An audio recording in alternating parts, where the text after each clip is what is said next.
Bonjour à tous, heureux de vous retrouver sur le plateau de Paris Turf TV pour votre émission reçue 5 sur 5, l'émission du Quintet Plus et du 5-5.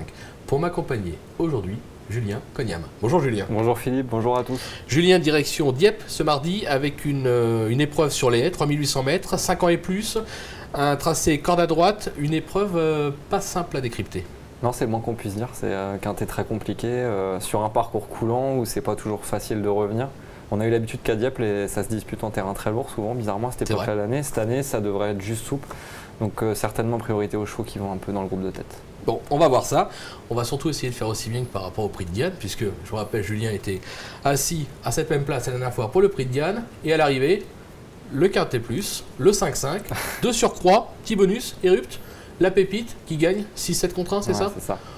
Bon, on peut pas faire mieux, on va essayer de faire aussi bien. J'espère. C'est pas gagné. Belle réunion en tout cas, c'était très sympa. C'est clair. On va écouter votre sélection, Julien. Alors là, Let It Song devant le 15 Idol's Lad, le 9 Danseur Brésilien, le 8 Hurricane d'Hélène, le 3 Uvanovo, le 12 Nikos, le 4 Vapalo et le 11 Une Vie de Carcer. Ok, concernant votre favori, le numéro 1, Let It Song, cheval qui a réalisé une grosse année de 4 ans, s'illustrant notamment à Auteuil, mais également sur cette piste. On va commencer par notre course référence, on le voit, le cheval va être cerclé, c'est le vert, tout à l'extérieur. Bon, pour vous expliquer, au début de la course, il était en tête, on a l'impression que il fatigue un tout petit peu, et vous allez voir sur le plat, il va revenir arracher la 3e place. C'était à 3400 mètres, cette fois on est sur 3008, donc ça devrait encore l'avantager, on s'en méfie même s'il n'y a plus de marge au poids. Il est chargé, mais c'est un peu le cheval de classe du lot quand même. Donc voilà, c'est typiquement le profil, ce qu'on voit dans cette course, c'est que c'est un cheval qui a couru qu'en cible cette année. Donc il a quand même beaucoup de fond, beaucoup de tenue.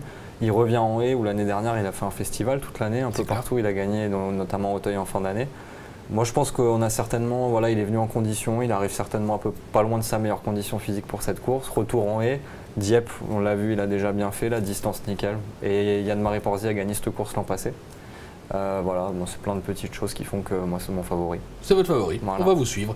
Vous lui opposez le numéro 15, Idol's Lad, qui vient d'effectuer un retour gagnant sur l'hippodrome du Pin-au-Haras. Il faut s'en méfier aussi de ce cheval.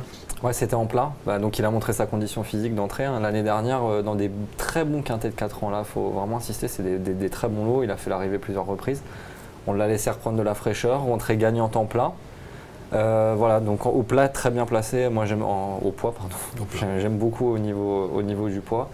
Petit doute sur l'aptitude à Dieppe, c'est vrai que c'est un tracé un peu particulier, il a déjà fait bien en gain, qui a un tracé aussi coulant, bon ce coup-ci c'est corde à droite. C'est le seul petit bémol parce que franchement, encore une fois, au poids et par rapport au reste de ses adversaires, c'est tout à fait dans ses coups. Bon, on va vous faire confiance, hein, mais c'est vrai que le cheval est vraiment bien placé en valeur intrinsèque, c'est difficile de l'écarter. Maintenant, bon, l'aptitude, vous savez que Dieppe, on appelle ça le petit Auteuil, bon, c'est à droite, Auteuil c'est à gauche, moi à mon avis, c'est pas ça qui va l'empêcher de faire l'arrivée. Non, il faut des qualités de sauteur, il est là, donc voilà. On va lui faire confiance. En 3e position, c'est une spéciale dédicace, je pense, le 9 Danseur Brésilien. Je vous laisse réfléchir. Il reste sur une probante 2e place derrière Hurricane d'Hélène sur ce même parcours. Hurricane d'Hélène, on va le voir un peu plus loin dans le prono. Sur sa lancée, là aussi, une chance. Bon, oui, même une belle chance, hein. C'est un cheval qui n'a pas couru de l'année dernière, qui avait eu le temps de reprendre ses marques. Il les a repris en plat aussi, il a gagné une course à face sec et après il s'est placé en plat. Et la dernière fois c'était vraiment très bien, il est battu juste par Hurricane d'Hélène sans démériter. Je pense qu'il avait besoin de ça. Handicap, moi il me paraît vraiment bien placé. Et lui, contrairement à d'autres, je crois que le terrain c'est pile dans ses aptitudes. Voilà, c'est pas un cheval qui aime trop le terrain lourd, donc lui ça va vraiment l'avantager. Moi je pense que celui-là il peut vraiment gagner, quoi. Bon, on va voir ce qu'en pense son entraîneur Yannick Foin, puisque Cédric Philippe a été à sa rencontre. Et il nous parle notamment de cette dernière course, on l'écoute. Il a fait une belle rentrée en obstacle, le cheval est très bien sur cette course, enfin il est très bien resté sur cette course. Voilà, j'avais besoin de nous rassurer tout de même. Après une longue absence, c'était bien. C'était peut-être pas un gros lot, mais le cheval a fait une course assez honorable, un petit peu allant.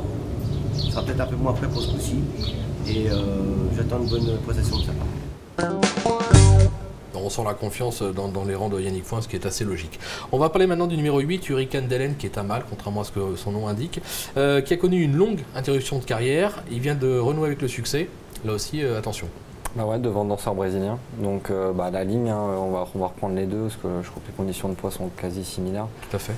La forme déjà, l'aptitude au parcours. On vient de gagner sur ce parcours, en forme, relativement bien placé au poids. Je pense qu'en valeur pure à la base, par exemple, il a moins de classe que danseur brésilien. Parce que danseur brésilien, on l'avait présenté dans le Camba CRS il y a 2 ans, Eric Andelen, c'était plus des victoires à réclamer quand même. Clair. Mais bon, le cheval a progressé, a montré qu'il avait plus ou moins sa place à ce niveau-là.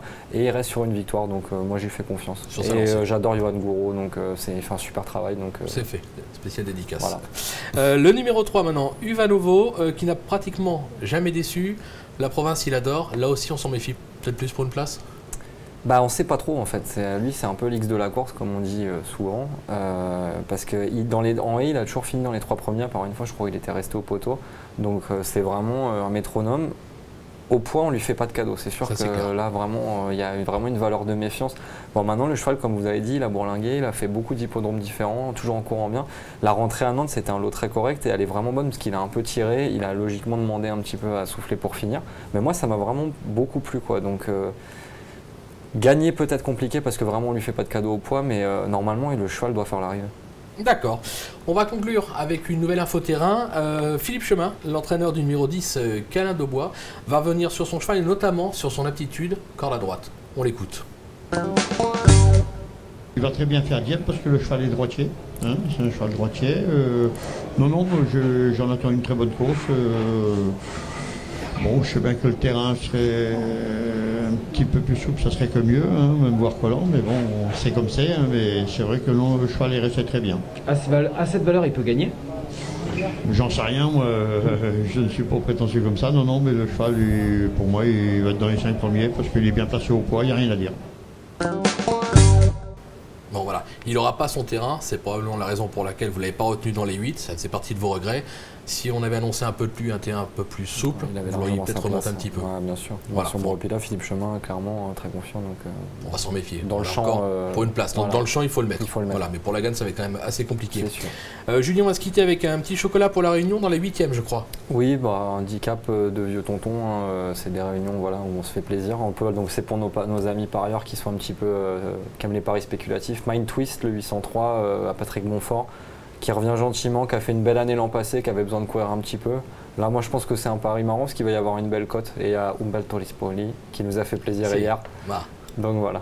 Bon, ok, on vous fait confiance. Merci Julien pour toutes ces informations. Merci à vous. Moi, je vous donne rendez-vous dès demain sur ce plateau. Ça sera avec Mathieu Mortan pour le GNT à Reims. Bon jeu à tous, au revoir et à très vite. Au revoir.